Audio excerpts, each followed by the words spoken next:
नमस्कार, आपका स्वागत है आपके खुद के YouTube चैनल पर जिसका नाम है चाचा के फैक्ट्स। मेरा नाम नितिन है और आज ये वाली जो कहानी है ये प्रिया का फाइनल पार्ट है। पहले तो आपको इसी बात की तसल्ली हो गई होगी कि इसका कोई नेक्स्ट पार्ट नहीं आ रहा। कभी कभी उत्सुकता ज़्यादा बढ़ जाती है, तो मैं कोशिश ये भी करने वाला हूँ कि ये जो मैं आपको स्केरी हॉरर जो अनुभव बताता हूँ इसे एक ही पार्ट में कंप्लीट करें, चाहे वो पार्ट थोड़ा लंबा ही क्यों ना हो जाए। ठीक है, जैसा आप सभी ने डिमांड करी है उस पर मैं काम कर रहा हूं। तो अभी फिलहाल आप सभी का वेलकम, स्वागत, नमस्कार, जय श्री राम, हर हर महादेव। मेरा नाम नितिन, स्वागत आपका आपके खुद के YouTube चैनल पर जिसका नाम है चाचा के फैक्ट्स। और जो लोग नए आए हैं उन्हें बता देते हैं, यहाँ आपको फैक्ट्स मिलते हैं, ईश्वर से जुड़े चमत्कार मिलते हैं, कुछ रोचक पौराणिक कथाओं के बारे में बात करते हैं जिसे सुनकर आपको बहुत ही एक अच्छा अनुभव होता है। और साथ ही साथ मैं बात करता हूं तीसरी शक्ति के उन कुछ प्रकोपों के बारे में जो लोगों के साथ वास्तव में घटे हैं। आप इसे पिक्चर की कहानी मान के सुन लीजिए, क्योंकि बहुत सारे ऐसे भी लोग हैं जो कि नहीं मानते ऐसा कुछ होता है, क्योंकि जिनके साथ ये एक बार घट गया, एक बार ये वाला एक्सपीरियंस हो गया, पूरी जिंदगी के लिए एक ऐसा लम्हा यादगार बन जाता है जिसे आप बहुत कोशिश करते हो भुलाने की, लेकिन वो भूल नहीं पाते हैं। और हकीकत में इससे बाहर आने के बाद भी कभी ना कभी दोबारा ये अपना एहसास करा देती हैं। यकीन मानिए, इतने लोगों की मैं कहानियां सुना चुका हूं, ऐसा आज तक एक भी नहीं मिला जिसने ये कह दिया हो कि एक बार इनसे मुक्ति मिलने के बाद आज तक मैं बिल्कुल ठीक हूं, दोबारा कुछ नहीं दिखा, दोबारा कुछ महसूस नहीं हुआ। ये अपना घर पहचान लेती है। और अगर आपको अब भी मजाक लग रहा है तो यहां मैं और ज्यादा प्रूफ नहीं दे सकता। पूरे वर्ल्ड में इतने पैरानॉर्मल इंस्टीट्यूट्स हैं ना जहां पर इनकी पढ़ाई होती है, मजाक नहीं है ये।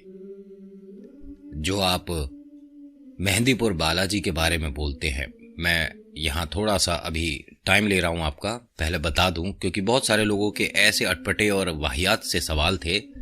मैंने सोचा इनको यहीं कमेंट सेक्शन में बताकर बात खत्म करी जाए, लेकिन आप सभी को भी पता होना चाहिए। तो मेरे भाई, ये सिर्फ और सिर्फ हिंदू धर्म की बात नहीं है। मैंने वहां पर बहुत अलग अलग धर्म के लोगों को भी सुधरते देखा है, क्योंकि जो हमारे बालाजी है ना, ये किसी जाति धर्म को नहीं देखते हैं। ये बस वो जो परेशानी है ना, जिससे आप परेशान होकर वहां पहुंचे हैं, उससे आपको मुक्ति दिलाते हैं। और बहुत ज्यादा दिन नहीं लगते, बहुत ज्यादा घंटे नहीं लगते। हमारे बजरंग बली के लिए ये इतनी ही देर का काम है, लेकिन वहां तक पहुंचने में कभी कभी इंसान को बहुत देर हो जाती है। खैर, बहुत सारा समय ले लिया मैंने, आपका कहानी शुरू करी नहीं अभी मैंने, है ना। तो अब चैनल का इंट्रो, फिर उसके बाद कहानी शुरू करता हूं। पूरी कहानी के दौरान कहीं मत जाइएगा, क्योंकि इसी कहानी में मैं आपको एक ऐसी भी बात बताने वाला हूं जो हो सकता है कि आपके घर में हो। बड़ा अजीब लगा सुन के, डर लग रहा है। और जब वो चीज आपके सामने होगी तब क्या करोगे, इसी कहानी के दौरान बताऊंगा आपको कि ऐसी कौन सी चीज है या ऐसा कौन सा लम्हा है जो आपके घर में है। पहले इंट्रो, फिर शुरू करता हूं।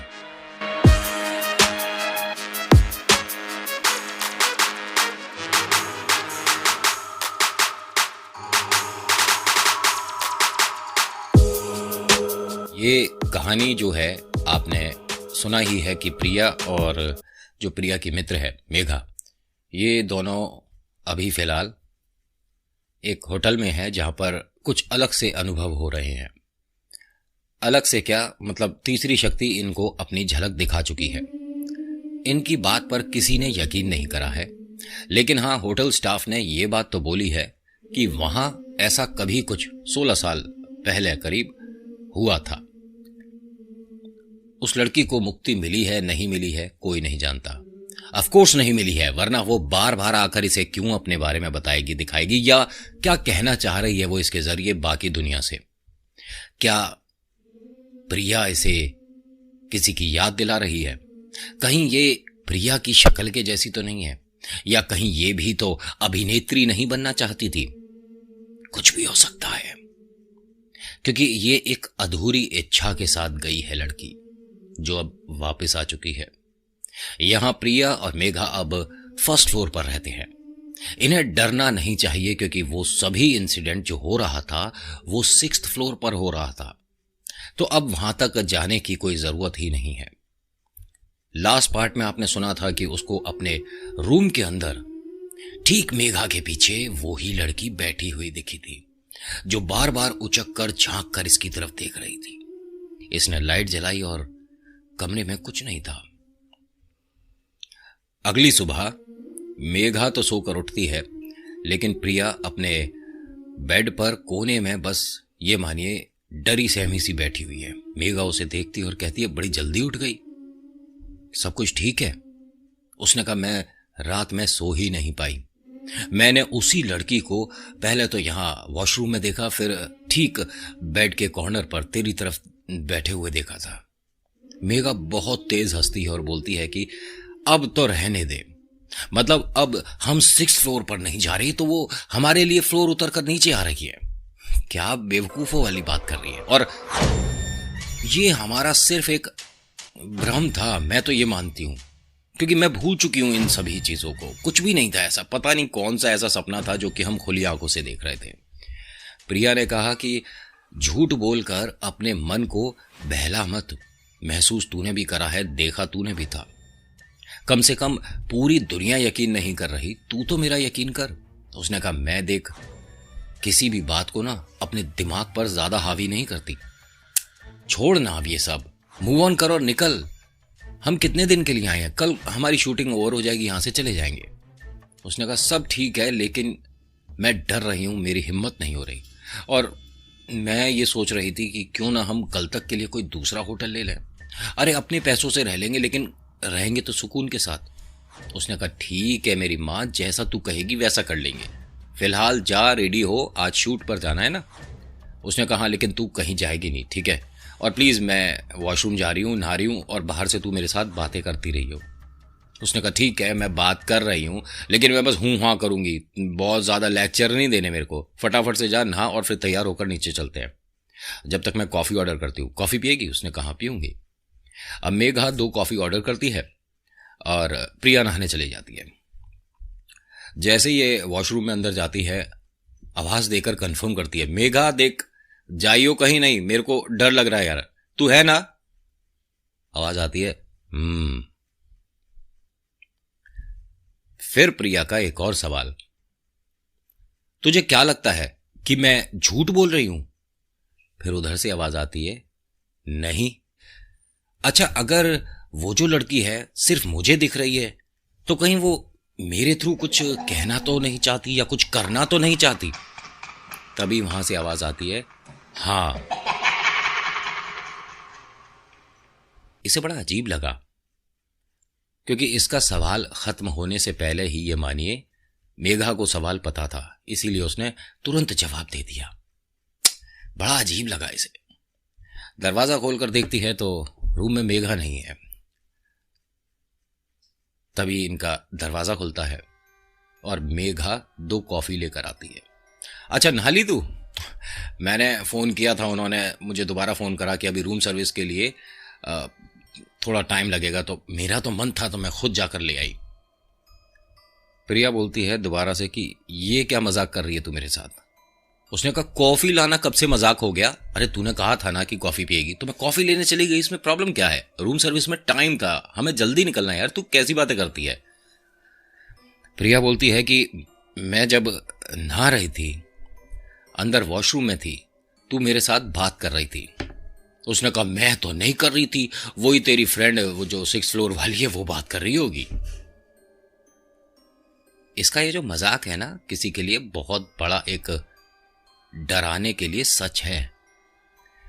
ये दोबारा बोलती है मेघा से कि देख, अगर तू मेरी फ्रेंड है तो सच बताएगी, क्या तू मेरे साथ बात कर रही थी या नहीं? उसने कहा, तब तो मैं बात नहीं कर रही थी, लेकिन अब मैं ही बात कर रही हूं। क्यों ये सब ड्रामे कर रही है? प्रिया किसी से ये बात खुलकर नहीं कर पा रही है कि उसके साथ ये क्या हो रहा है। वो बहुत डर रही है इस समय, और यकीन मानिए कि इसे कहीं से भी कोई सहारा नहीं दिख रहा है। किसको क्या बताए, कैसे यकीन दिलाए कि इसके साथ वास्तव में ये सब हो रहा है। सीधा अपने फोन करती है मम्मी को, मम्मी को सारी बात बताती है।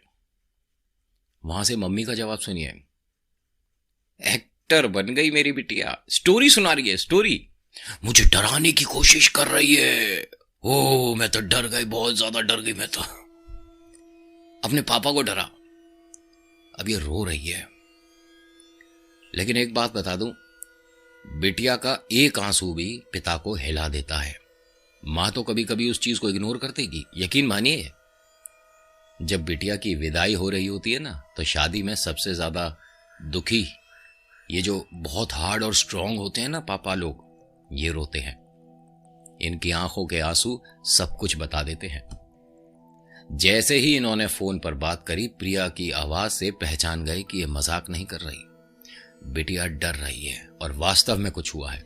वो कहते हैं कि बिटिया एक काम कर, सब कुछ छोड़, फ्लाइट पकड़ और आ जा। जो काम करना है तू यहां रहकर कर, और अगर तू कहती है तो मैं आता हूं। प्रिया ने कहा, नहीं बस आपसे बात करके दिल हल्का हो गया, और कल लास्ट शूट है, हम परसों आ ही रहे हैं। मम्मी ने कहा कि मैं पिक्चर की कहानी सुना रही हूं। मुझे बड़ी हंसी आई, लेकिन ऐसा नहीं था पापा, मुझे महसूस हुआ है। उन्होंने कहा, मैं यकीन करता हूं बिटिया, तू कभी झूठ नहीं बोलती है। मेघा कहाँ है, उससे बात करो। अब मेघा से जैसे उसके पापा बात करते हैं, वो कहते हैं कि बिटिया बस एक बार बता, क्या तूने भी देखा था या नहीं। मेघा ने उनसे कुछ अजीब तरीके से बात करके फोन काट दिया। तुझे क्या मतलब? बस मतलब बहुत ही वियर्ड था, क्योंकि मेघा ने कभी उनसे ऐसे बात नहीं करी थी। प्रिया को बहुत गुस्सा आया। तूने कैसे बात करी है डैडी से? मेरे पापा से कैसे बात कर रही है तू?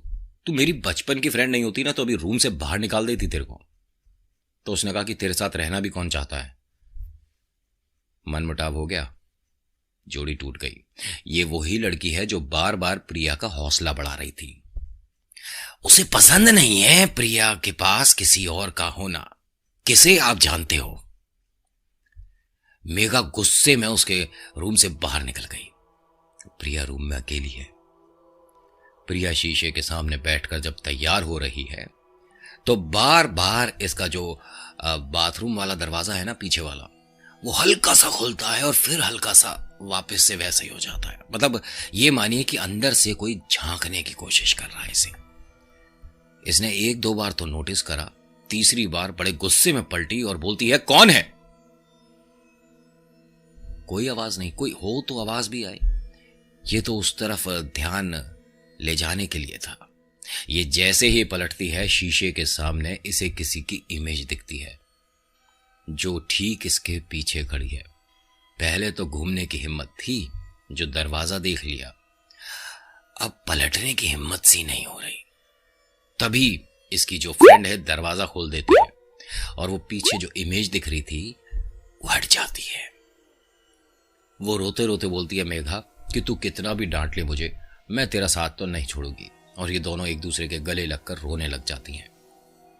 मेघा बोलती है कि तू क्यों रो रही है, तूने तो मुझे डांट के निकाल दिया था। उसने कहा, मेघा फिर से मुझे कुछ दिखा है। उसने कहा, प्रिया ये अब ज्यादा हो रहा है। इतनी बार तू एक ही बात कैसे दोहरा सकती है? प्रिया कहती है, क्योंकि ये सब मेरे साथ हो रहा है। मैं कुछ तैयार वगैरह नहीं हो रही, जो सेट है वहीं पर तैयार होंगी, मैं बस चल रही हूं। उसे बस किसी भी तरह से इस होटल को छोड़ना था। दोनों बाहर आती हैं, और जब ये बाहर आ रही है तो लिफ्ट से ना आकर सीढ़ियों से उतरते हैं, क्योंकि फर्स्ट फ्लोर पर है। कितनी सीढ़ियां? 2 फ्लोर, मतलब 2 जीना ही उतरना है, 2 सीढ़ियां हैं। तो ये बहुत भारी महसूस कर रही है अपने आप को, जैसे किसी ने कोई बैग, ठीक है, मतलब कंधे पर लाद दिया और उसमें बहुत सारी ईंटें रख दी हो। इतना वजन महसूस कर रही है। कहती है, मुझसे चला नहीं जा रहा है, बहुत क्या मैं मोटी दिख रही हूं? क्या फैट लग रहा है मेरे ऊपर? कुछ मतलब बहुत वजन महसूस हो रहा है। तो बोलती है कि हाँ कॉफी ज्यादा हैवी थी, फैट बढ़ गया। हंसने लग जाती हैं। इन दोनों की इस मजाक मस्ती में ये होटल से बाहर आ जाती हैं। अब ये नॉर्मल सी महसूस कर रही है अपने आप को, जैसे कि कोई वजन था ही नहीं। वो कितना कोशिश कर रही है इसे रोकने के लिए, लेकिन प्रिया है कि रुकने का नाम नहीं ले रही। और ये जो मेघा है ये बहुत बड़ी बाधा है बीच में। अच्छा, वीडियो आपको कैसी लग रही है मुझे बताइएगा जरूर। लाइक शेयर सब्सक्राइब जरूर करिएगा, और सब्सक्राइब करने के बाद वो जो बेल आइकन है उसे दबाने के साथ ऑल पर दबाइएगा, तो मेरी हर वीडियो आप तक सबसे पहले पहुंचेगी। होता क्या है कि ये दोनों बस में जाकर बैठते हैं, तो बस में सबका मजाक मस्ती चल रहा होता है। तो एक इनके जो कैमरामैन हैं उनके साथ एक असिस्टेंट रहता है। वो आता है और प्रिया से कहता है कि प्रिया मुझे आपसे कुछ बात करनी है। तो उसने कहा हाँ बोलो। कि ऐसे यहां सबके सामने नहीं बोल सकता, आप 2 मिनट के लिए बस से बाहर आओ। दोनों बस से बाहर आते हैं। वो पूछती है हाँ बोलो ना, क्या हुआ, आज शूट हो रहा है ना। उसने कहा हाँ शूट भी हो रहा है, सब कुछ रेडी है, आपकी कॉस्ट्यूम वगैरह सब आ गया, लेकिन बस आपसे एक बात बोलनी है कि मैं 3 साल पहले यहां अपनी वाइफ के साथ आया था, तो ये सब वो एक्सपीरियंस कर चुकी है। मैं सबके सामने बोलना चाहता था लेकिन डायरेक्टर ने मुझे मना कर दिया। प्रिया बोलती है क्या महसूस कर चुके थे।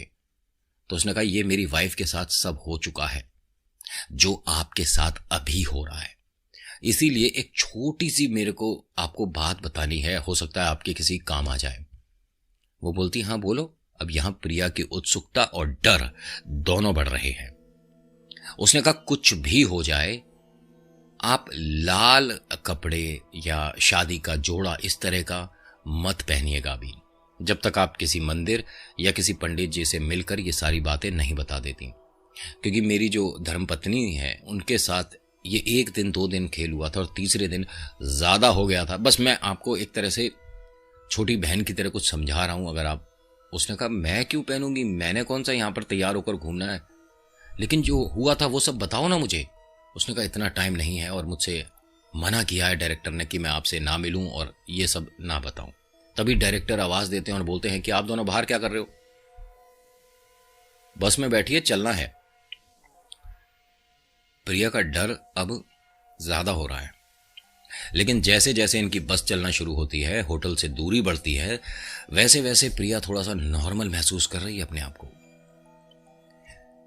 एक बहुत ही वीरान सी जगह, सुनसान सी जगह, एक अजीब सा किला टूटा हुआ सा, वहां इनका एक शूट होना है जिसके अंदर प्रिया को एक तरफ से चलते हुए दूसरी तरफ आना है। साधारण सा सीन है, ध्यान से सुनिएगा। और किसी से कुछ बात करके, जो भी एक्टर है उससे बात करके वापस उसे किले में जाना है, और एक बहुत छोटा सा एक बर्तन जो कि पीतल का या किसी भी चीज का होगा वो उठाकर लाना है। मतलब इतना सा शूट था। इस सीन को करने में अभी तक तो कोई समस्या नहीं थी, लेकिन जैसे ही इनके सामने कॉस्ट्यूम आई तो वो जो असिस्टेंट है कैमरामैन का, वो और प्रिया दोनों उसे देखकर डर गए। ये कॉस्ट्यूम दुल्हन का था।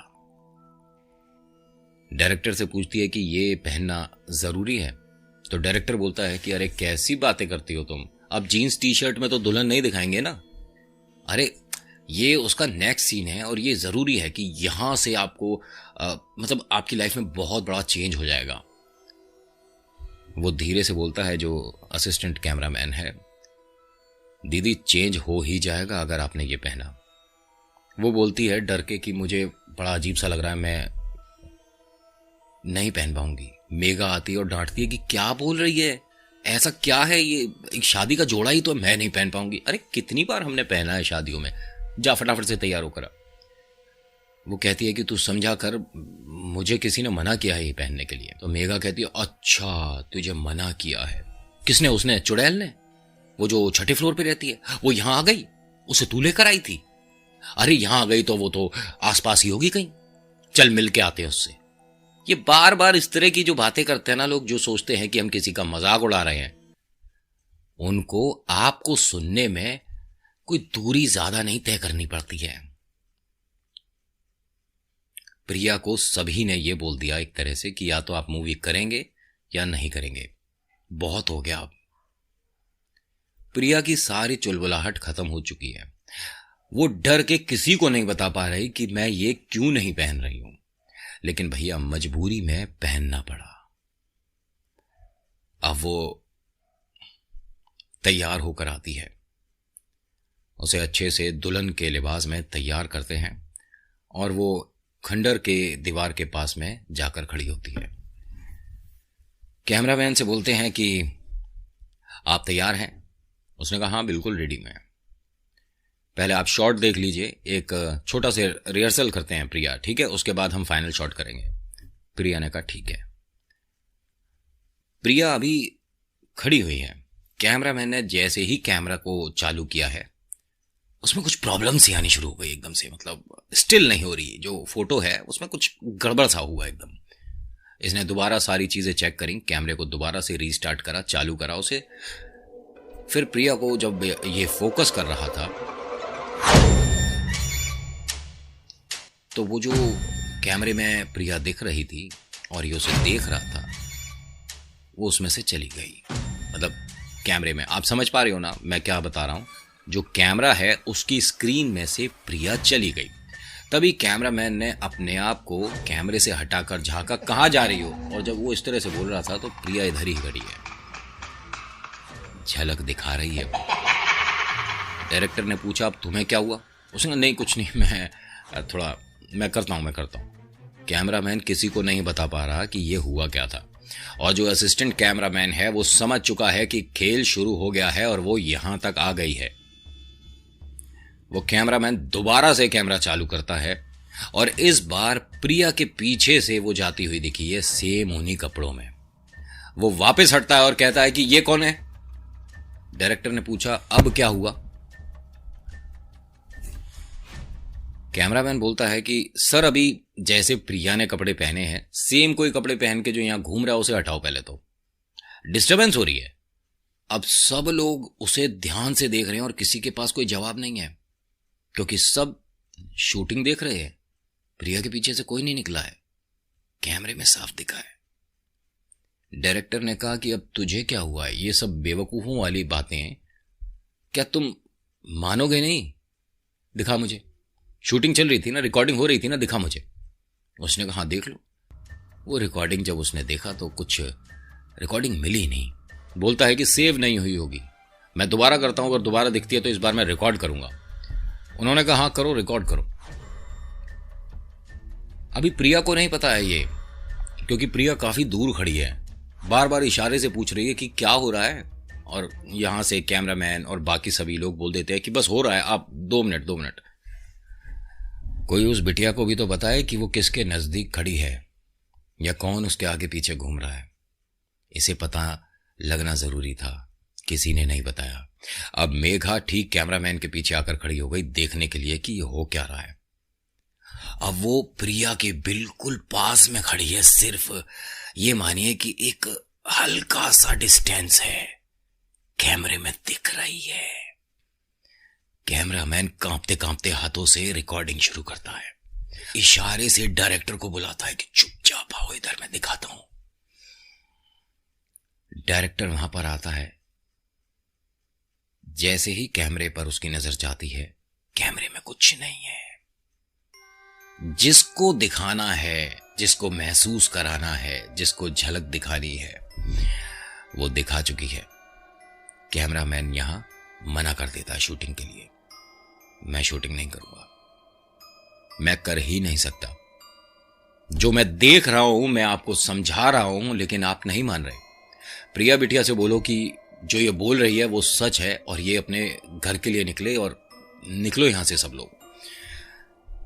असिस्टेंट कैमरामैन को बुलाता है डायरेक्टर, बोलता है कि आगे की शूटिंग तू करेगा। उसने कहा ठीक है सर।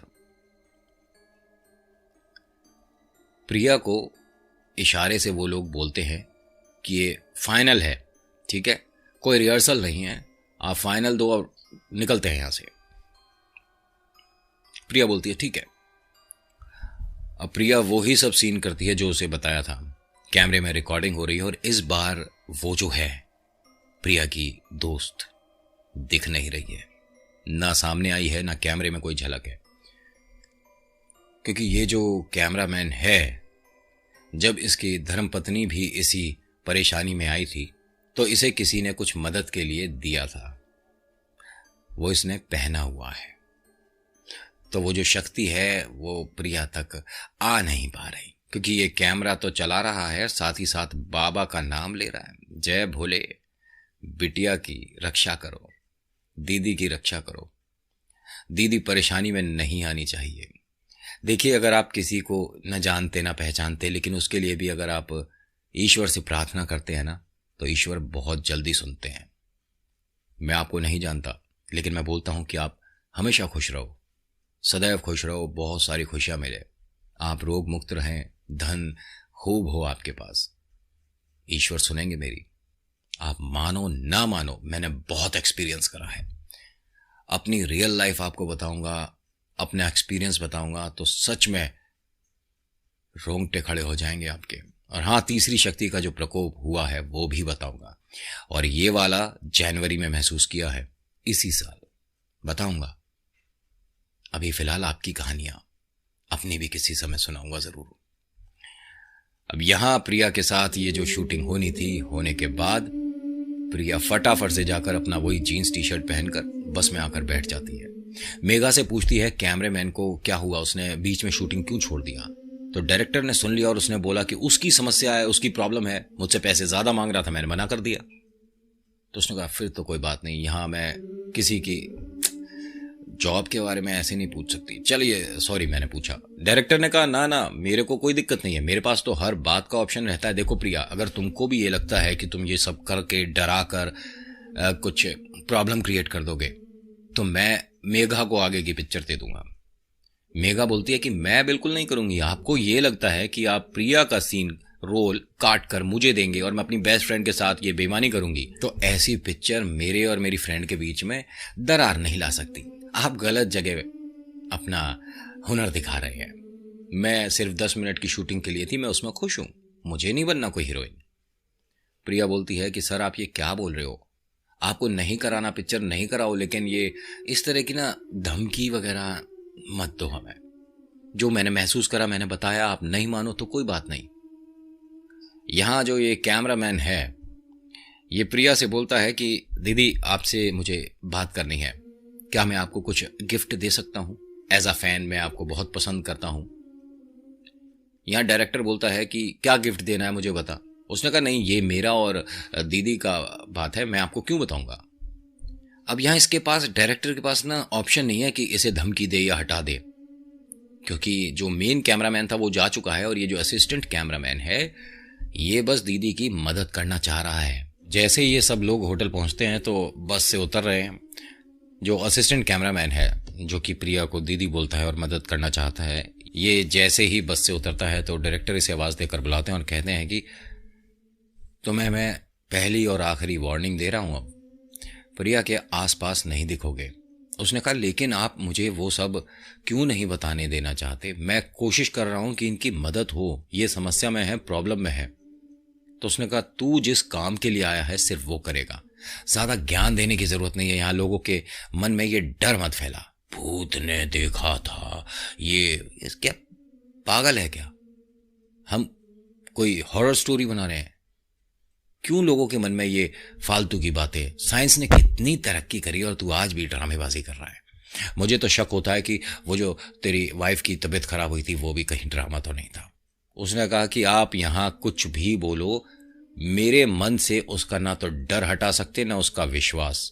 मैंने देखा है, महसूस करा है, और ये समस्या इनके साथ होने वाली है। इतना भी आप जाती ना करें, इतने निर्दयी ना बने। उस बिटिया के साथ गलत हो सकता है, कोशिश कर रहा हूं उसे इस समस्या में ना आने दूं, मेरी छोटी बहन जैसी है। उसने कहा तो ठीक है, तुम दोनों फिर बहन भाई का रिश्ता निभाओ और निकलो मेरी पिक्चर से। उसने कहा आप मेरी गलती की वजह से उसे क्यों निकाल रहे हो, उसका करियर अभी शुरू हुआ है, कोई बात नहीं, मैं छोड़ दूंगा, मैं कल से ही नहीं आऊंगा। तो वो बोलते हैं कि आना तो पड़ेगा, क्योंकि जो तुम्हारा मेन कैमरामैन है वो तो डर कर भाग गया, तू तो दिलेर है, तेरे पास तो शक्ति है, तुझे वो कुछ नहीं कहती है ना, तो तू कैमरा पकड़ और तेरे को मैं डबल पैसे दूंगा। पैसे की जरूरत हर किसी को होती है, इसे भी है, लेकिन किसके सामने खड़े होकर ये पैसे डबल करा रहा है, ये भी तो बात है। अभी फिलहाल इसका जो विश्वास है भगवान पर वो ज्यादा है, तो इसने उस एक्सेप्ट करा उस ऑफर को कि डबल पैसे मिलेंगे। लेकिन एक शर्त और है कि प्रिया के आसपास नहीं दिखेगा शूटिंग के दौरान। हाँ, तू सबके सामने होगा तो भी बात नहीं करने देंगे, और शूटिंग के बाद भी ना उसे फोन करेगा, ना उसके सामने जाएगा, ना बात करेगा। उसने कहा ठीक है। डायरेक्टर ने यह भी बोल दिया था कि अगर तू उसके आसपास दिखा तो बिना बताए मैं उसे मूवी से निकाल दूंगा, कोई भी गलती बताकर, और फिर उसके करियर को तो ऐसा बढ़िया बनाऊंगा कि तू भी याद रखेगा। डायरेक्टर ये पहले कुछ था, अब इसके रंग रूप बदल गए हैं, क्योंकि इसे सारी बात पता है कि ऐसा कुछ होटल में हुआ है, लेकिन इसे अपनी पिक्चर पूरी करनी है। अब यहां प्रिया और मेघा अपने रूम में आते हैं। फ्रेश होकर दोनों बेड पर आराम से बैठे हुए हैं, और मेघा से वो पूछना चाहती है कि हो क्या रहा था, वो जो सीनियर कैमरामैन है वो क्यों चले गए। तो मेघा ने कि मुझे कुछ नहीं पता सच्ची, और मैं बहुत थक गई हूँ, शूटिंग तेरी होती है, परेड मेरी हो जाती है, मैं क्यों आई हूँ मुझे नहीं समझ आता, और मेरा तो सीन ही अभी तक नहीं आया, मैं क्यों आई हूँ। तभी प्रिया बोलती है कि मुझे अभी तक तो नॉर्मल लग रहा था, मेरा हाथ पकड़ के देखियो एक मिनट, क्या फीवर है। जैसे ही मेघा इसका हाथ पकड़ती है बोलती है कि तेरे को तो बहुत ज्यादा बुखार है, तू लेट, मैं किसी डॉक्टर को बोलती हूँ, तू आराम कर। इसे वहां बेड पर वो छोड़कर जाती है और रिसेप्शन पे नीचे आके बोलती है कि कोई डॉक्टर हूं तो उन्हें बुलाइए, उसको बुखार है। डायरेक्टर सुनते हैं और बोलते हैं किसको बुखार है। प्रिया को। अरे अभी तो आई है, नॉर्मल है, बुखार हो गया। उसने कहा जब है तो क्या मजाक कर रहे हैं हम यहाँ पर। डायरेक्टर किसी की भी बात को मतलब कोई महत्व नहीं दे रहा है, उसे बस पिक्चर पूरी करनी है और निकलना है यहां से। ये बात उस असिस्टेंट कैमरामैन ने भी रिसेप्शन पे खड़े होकर सुन ली कि उसे बुखार है। ये शुरुआत है। कैमरामैन जैसे ही डायरेक्टर को देखता है तो डायरेक्टर इशारा कर देता है कि कोई बात नहीं करेगा। अब वो बहुत परेशान होता हुआ उस होटल से बाहर निकल जाता है, जो असिस्टेंट कैमरामैन है। ईश्वर बहुत बार आपको बचाने का, समझाने का कोई ना कोई रास्ता बनाते हैं, दिखाते हैं, लेकिन आप नजरअंदाज करते चले जाते हैं। परेशानी में खुद ही जाकर खड़े हो जाते हैं, फिर ईश्वर से कहते हैं कि मैं परेशान हूं, मुझे बचाओ। ईश्वर आपको वहां तक जाने भी नहीं देते, लेकिन मजबूरी में आप वहां तक पहुंचते हैं। अब ये जो मेघा है, ये एक डॉक्टर के साथ रूम पर आती है और डॉक्टर पूरा चेकअप करते हैं और देख कर कहते हैं कि कुछ समझ नहीं आ रहा है, मतलब किसी तरह का कोई सिम्टम भी नहीं है, ना टाइफाइड है, ना इन्हें और कोई परेशानी दिख रही है, लेकिन हाँ बॉडी टेम्परेचर ज़्यादा है। मैं कुछ दवाइयाँ लिख रहा हूँ, इन्हें सोने दीजिए, ये स्ट्रेस है, थोड़ा रिलैक्स होंगी, ठीक हो जाएंगी। और हाँ, कुछ भी बाहर का या ऑयली मत खाना, मे बी ये फूड पॉइजनिंग वगैरह, तो थोड़ा रिलैक्स करो। प्रिया ने कहा कि मैं तो ठीक हूँ, लेकिन बड़ा अजीब सा लग रहा था तो मैंने सोचा आपको डिस्टर्ब करूँ। उन्होंने कहा अरे मेरा काम है आप लोगों की हेल्प करना, ये कोई डिस्टर्बेंस नहीं है, और मैं यहीं रहता हूँ, ठीक है, होटल के जस्ट सामने एक कॉलोनी है, मैं वहीं रहता हूँ, कभी भी समस्या हो आप मुझे कॉल कर देना, मैं आ जाऊँगा। वो कहता thank you so much. Doctor साहब दवाई लिख कर चले जाते हैं।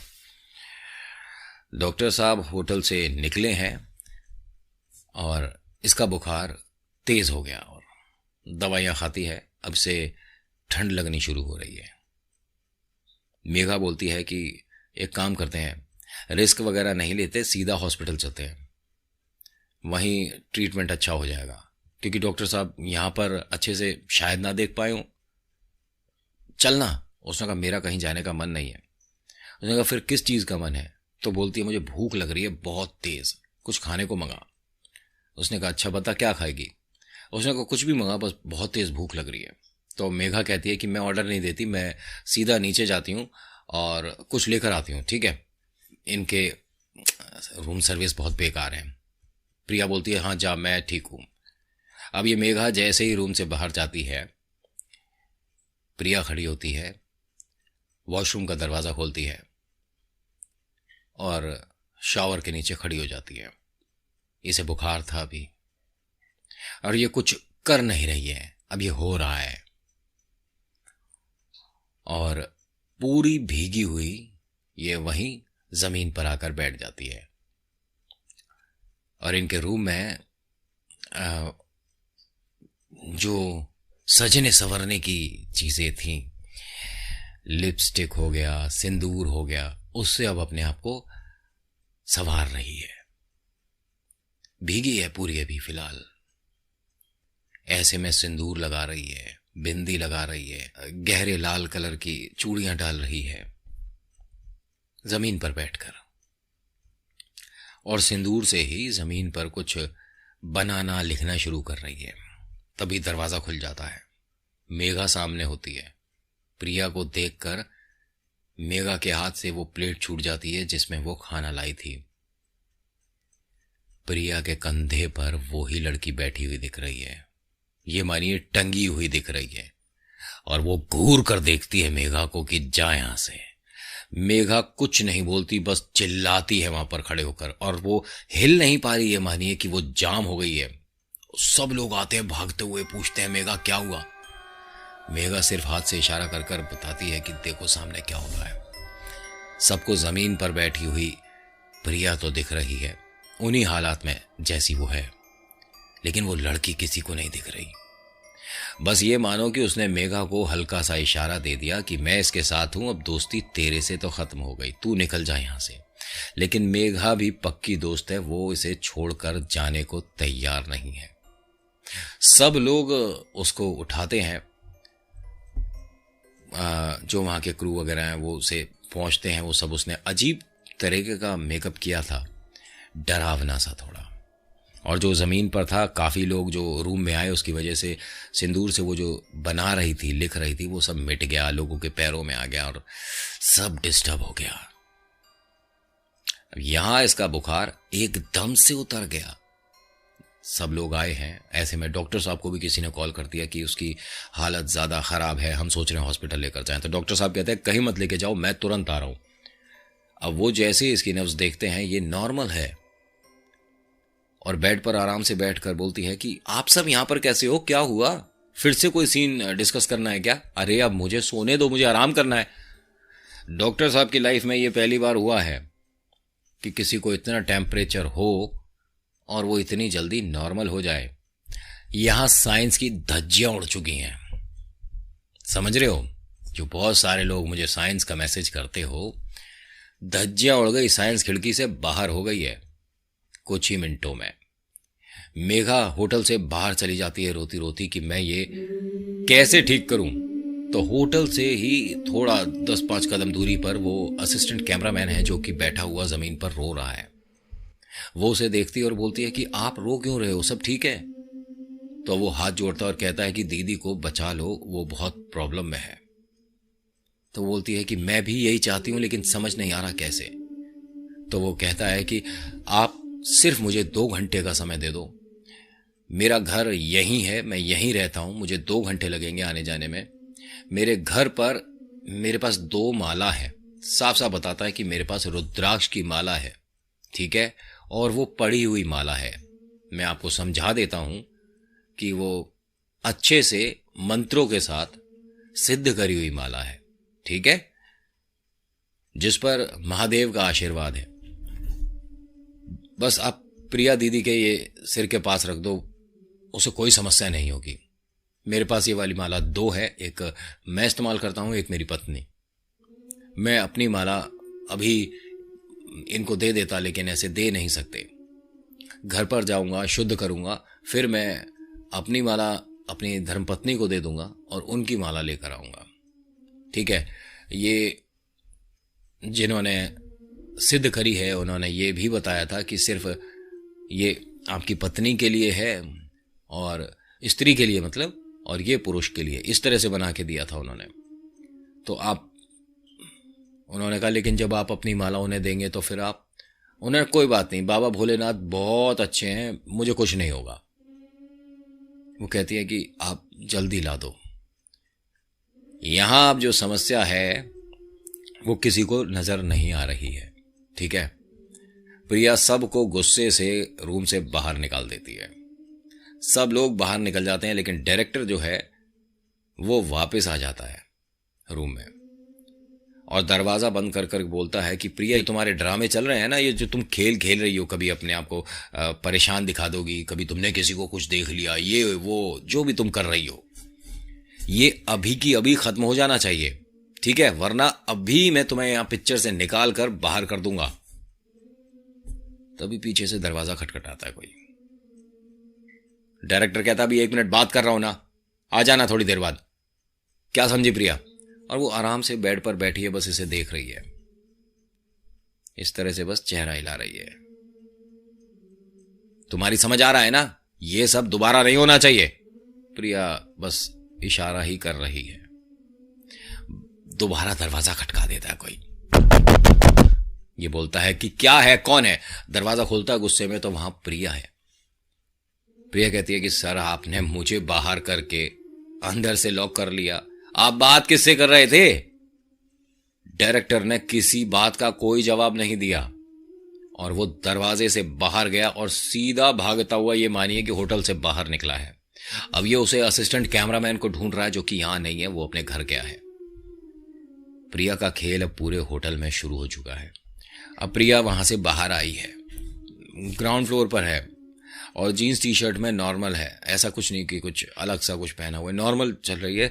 लेकिन चलते चलते एकदम जमीन पर बैठकर सूंघने लग जाती है, कुछ किसी अच्छी सी खुशबू की तरफ आकर्षित हो रही है। तो आकर्षित होते होते ये थोड़ा रूम, मतलब होटल के अंदर ही चली जाती है। तो देखती है वहां पे कोई डीओ स्प्रे कर रही होती है महिला, ठीक है। उनके ठीक पीछे जाकर खड़ी हो जाती है प्रिया। अच्छी स्मेल है, मैं इस्तेमाल करूं? उन्होंने कहा, आप हैं कौन और आप मेरे रूम में कहां से आ गए? जाइए यहां से, कोई तरीका है मैं इस्तेमाल करूं? उसने कहा, आप इस्तेमाल करने दीजिए ना। उसने कहा, अरे आप जाओ यहां से, वरना मैं अभी सिक्योरिटी को बुलाकर आपको बाहर करा दूंगी। तो प्रिया बोलती है कि ठीक है, फिर आप भी नहीं लगा पाओगे।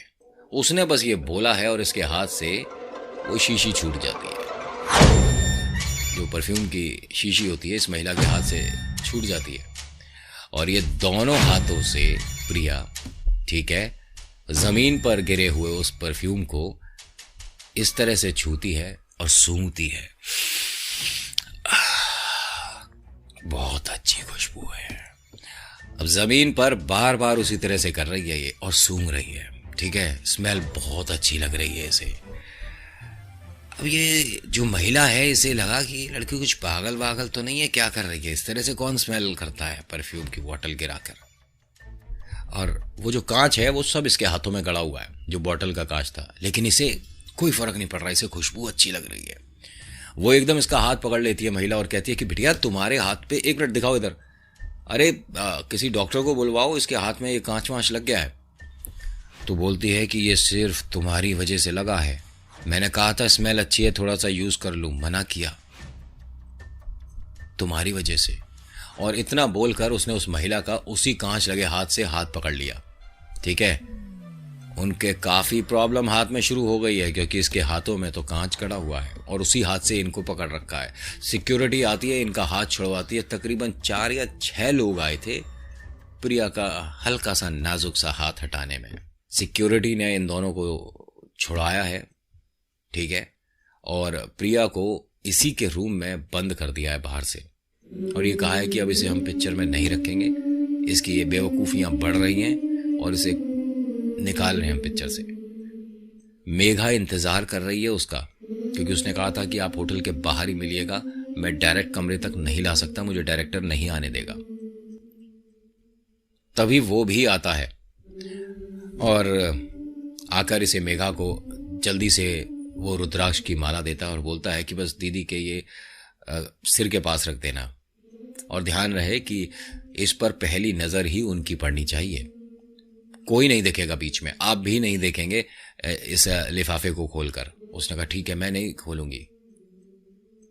ये भागती हुई जाती है सीढ़ियों से और फटाफट से उसके रूम की तरफ बढ़ती है। तो सब लोग रोक देते हैं कि हमने उसे बाहर से बंद किया, उसने इस तरह से किसी महिला को पकड़ लिया था। उसने कहा जो भी है मेरी वो फ्रेंड है।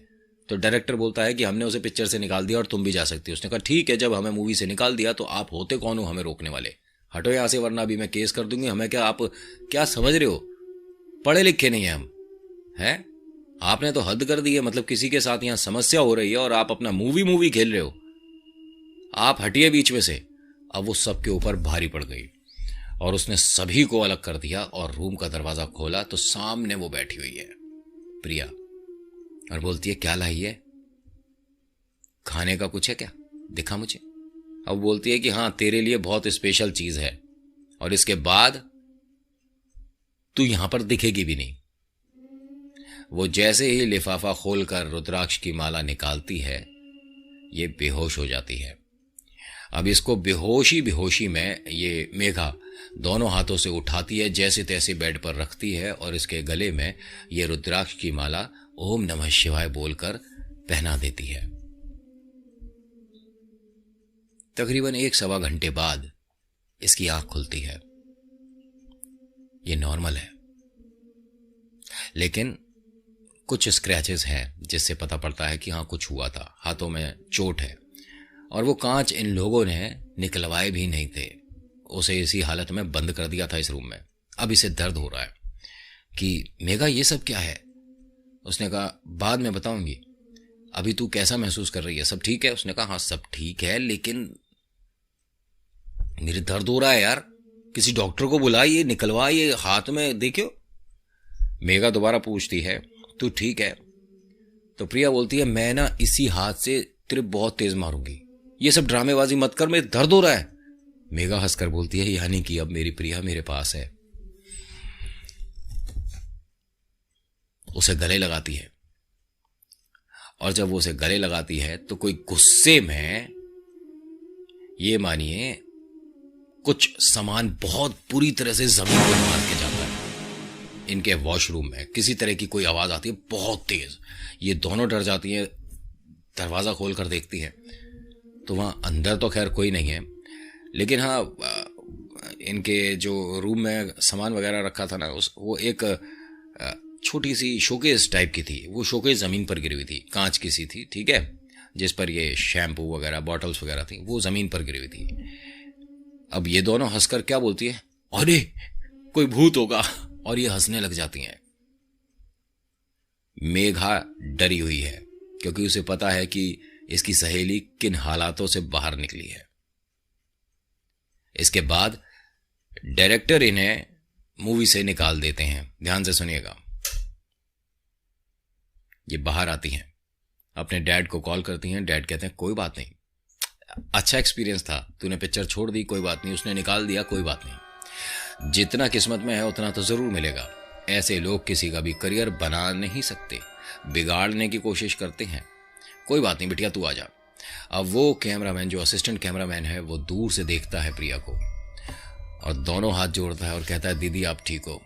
अब उसे देखते ही मेघा भागती हुई जाती है और उसे गले लगाकर कहती है भैया आपने मेरी फ्रेंड बचा ली, आप जैसा भाई हर किसी को मिले, क्योंकि आपने अपनी परवाह ना करते हुए मेरी बहन को, मेरी दोस्त को बचाना जरूरी समझा। उसने कहा देखिए ऐसा है, भोलेनाथ ना बहुत भोले हैं।